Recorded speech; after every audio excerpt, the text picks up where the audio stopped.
पूरा देश corona virus के चपेट में है, वहीं झारखंड में कोरोना संक्रमितों की संख्या बढ़ते जा रही है। साथ ही मानसून ने भी झारखंड में दस्तक दे चुकी है। हम बात कर रहे हैं डॉक्टर प्रेम रंजन कुमार से, जानेंगे कि कोरोना वायरस और मानसून की दस्तक में क्या एहतियात बरतने की ज़रूरत है। देखिए, जहाँ तक कोरोना के बारे में हम लोगों को अभी तक जानकारी है, जितना चिकित्सा जगत इसे समझ पाया है, कोरोना मुख्यतः सरफेस से फैलता है, हाथों के माध्यम से फैलता है। तो सबसे ज़रूरी है बार बार हाथ साफ़ करना। मानसून में भी जब मानसून जनित बीमारियाँ होती है, ऐसे पतला पैखाना होता है, उल्टी होती है और वाटर बॉर्न डिजीजेज होते हैं। आप कहीं भी हाथ लगाते हैं गंदे जगह, फिर हाथ वापस आपके मुंह में जाता है, उससे बीमारी होती है। और ये भी पाया गया कि कोरोना जो है वो स्टूल से भी फैलता है। कोरोना वायरस जो है ह्यूमन, जो आदमी का मल है, ह्यूमन फीसेस है, उसमें भी ट्रांसमिट होता है। तो जब भी कोई खुले में शौच करेगा और मानसून की वजह से वो पानी बहेगा या नाला है, नाला बाहर आएगा, तो उससे वो फैल सकता है। तो आदमी को पैरों का बचाव बहुत ज़रूरी है। बिना जूता या बिना कवर्ड रखना चाहिए, नंगे पाँव नहीं चलना चाहिए। और सबसे ज़रूरी है हैंड वॉश। हाथ को जितना साफ़ करेंगे, जितना जल्दी साफ़ करेंगे, और हाथ को मुंह में ले जाने से, मुंह में, नाक में, आँखों में ले जाने से बचाना है। उसके लिए मास्क है, आप मास्क लगाएंगे तो आदतन भी हाथ थोड़ा कम जाएगा। और सबसे ज़रूरी है आपका बार बार हाथ धोना। ये मानसून जनित ऐसे भी जो नॉर्मल बीमारियाँ होती हैं, उनके लिए भी मुख्य बचाव यही है। और मानसून में जिस तरह से बीमारी बढ़ती है वो पहले आती थी, अब कोरोना वायरस भी है साथ में, तो ऐसे में क्या बरतने की ज़रूरत पड़ेगी? मानसून में मुख्यतः जो मानसून जनित बीमारियां होती है वो गैस्ट्रोएंटेराइटिस हम लोग बोलते हैं। बच्चे को पतला पैखाना होता है, जॉन्डिस होता है। तो जॉन्डिस और कोरोना का अभी तक कोई डायरेक्ट संबंध तो नहीं है, लेकिन स्टूल जब भी होंगे, बच्चे को ज़्यादा स्टूल होंगे तो वो कोरोना को और बढ़ा सकता है। क्योंकि स्टूल के माध्यम से भी वायरस का निकास होता है शरीर से, तो वो और फैलेगा।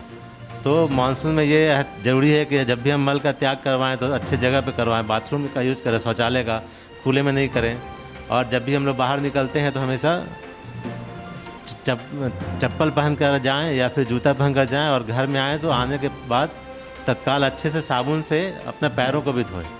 कुछ मौसमी बीमारी में होती है, एलर्जी हो जाती है किसी को पानी में भीगने से, वो ऐसे में क्या एहतियात बरतने की ज़रूरत है? कुछ ऐसे मरीज़ जिनको कि एलर्जिक राइनाइटिस बोलते हैं हम लोग, नाक में बराबर सर्दी लगी रहती है, या एलर्जिक आस्थमा बोलते हैं, वैसे लोगों में कोरोना का खतरा थोड़ा सा बढ़ जाता है। हालांकि एलर्जिक बीमारियां जो होती हैं वो डिफरेंट मौसम में अलग होती हैं। ठंड में ज़्यादा होता है सांस का तकलीफ़, लेकिन मानसून के मौसम में जो एलर्जिक बीमारियां होती हैं वो मुख्यतः स्किन से रिलेटेड होती हैं।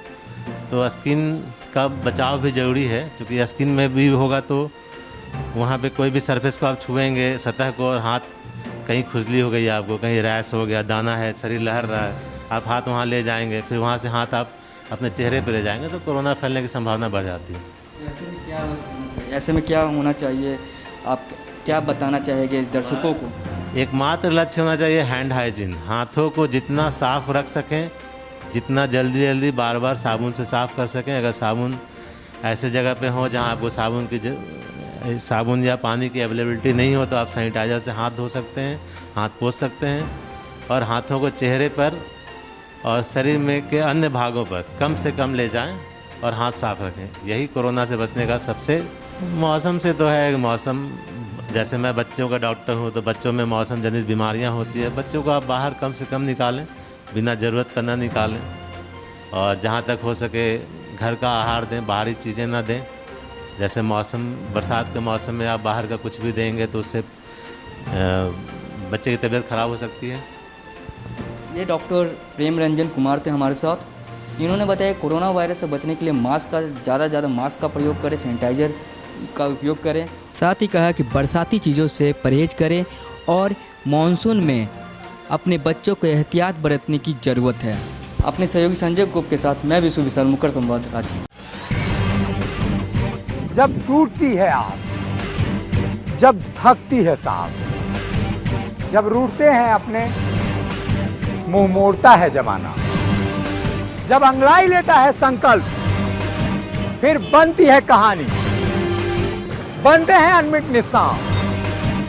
देखिए मेरे साथ संघर्ष की दास्तान।